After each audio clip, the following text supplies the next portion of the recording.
ప్రతి ఒక్క పేదవాడి కళ ఇల్లు. ఆ కళను నిజం చేసిన నాగర్ కర్నూలు ఎమ్మెల్యే కూచుకుల రాజేష్ రెడ్డి తెలకపల్లి మండలం గౌరెడ్డిపల్లి గ్రామంలో 6 ఇందిరమ్మ ఇళ్లకు శంకుస్థాపన చేసిన నాగర్ కర్నూలు ఎమ్మెల్యే కూచుకుల రాజేష్ రెడ్డి.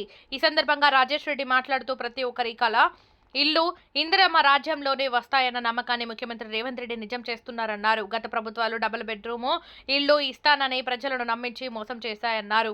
కానీ కాంగ్రెస్ ప్రభుత్వం ఇచ్చి నమ్మకాన్ని నిలబెట్టుకుందన్నారు. అలాగే గౌరెడ్డిపల్లికి ఎస్సీ సబ్ ప్లాన్ కింద 70 లక్షల నిధులు రావడం జరిగిందన్నారు. నాగర్ కర్నూలు నియోజకవర్గంలోని అన్ని గ్రామాలు అభివృద్ధి చేయడానికి ఎన్నో కోట్ల రూపాయలు తెచ్చి అభివృద్ధి చేస్తుందన్నారు. ఇందిరమ్మ ఇల్లు అర్హులైన ప్రతి ఒక్కరికి వస్తుందన్నారు. నాగర్ కర్నూలు నియోజకవర్గానికి 3500 ఇళ్లు ఇచ్చారని ఈ ఇళ్ల ప్రక్రియ నిరంతరంగా ఉంటుందని, అర్హులైన ప్రతి ఒక్కరికి వస్తున్నాయని అన్నారు. అలాగే గ్రామంలో సమస్యలను ప్రజలు రాజేష్ రెడ్డి దగ్గరికి వచ్చి తమ బాధని చెప్పుకోవడం జరిగింది.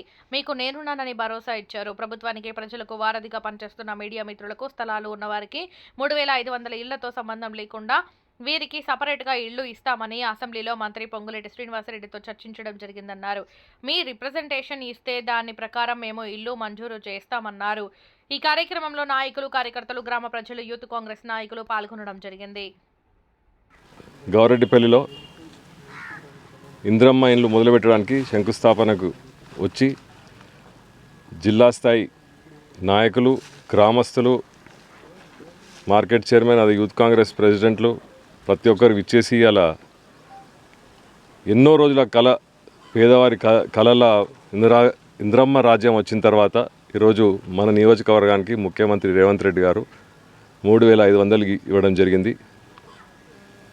మండలానికి ఒక పైలట్ స్టడీ లాగా మొదలుపెట్టడం జరిగింది. ఇవాళ ఈ గ్రామంలో 6 ఇండ్లకు శంకుస్థాపన చేసి వాళ్ళను అతి త్వరలో ఇల్లు కట్టుకొని వాళ్ళ యొక్క జీవితకాలం కళ ఒకటి తీర్చడానికి ఇలా అయితే ఇందిరమ్మ రాజ్యం వచ్చిన తర్వాత రేవంత్ రెడ్డి గారు ఆలోచించారో ఆ విధంగా ఇలా మొదలుపెట్టడం జరిగింది. కాబట్టి ఇందిరమ్మ ఇళ్లతో పాటు మేము ఈ సంవత్సరం తెచ్చిన ఎన్ఆర్ఈఎస్ కానీ, హెచ్డిఎఫ్ ఫండ్ కానీ ఎన్నో కోట్ల ఫండ్ తీసుకురావడం జరిగింది. దానికి రోడ్లకు కూడా సీసీ రోడ్ల గ్రామాల్లో సీసీ రోడ్లకు కూడా ఈరోజు శంకుస్థాపన చేసుకోవడం జరిగింది.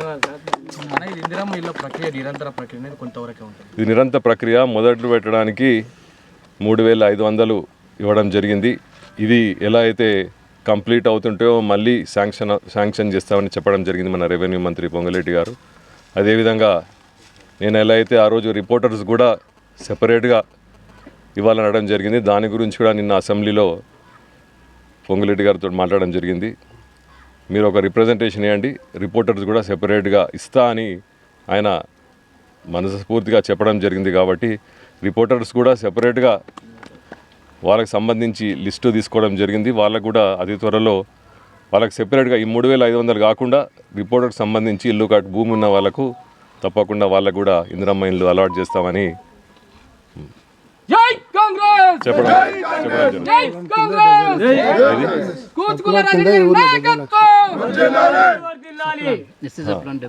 ఈ గ్రామంలో ఈరోజు అయితే మనం నిలబడి ఇళ్ళ ఫౌండేషన్లు వేస్తున్నామో ఎస్సీ సబ్ ప్లాన్ కింద ఈ గ్రామానికి 70 లక్షలు రావడం జరిగింది.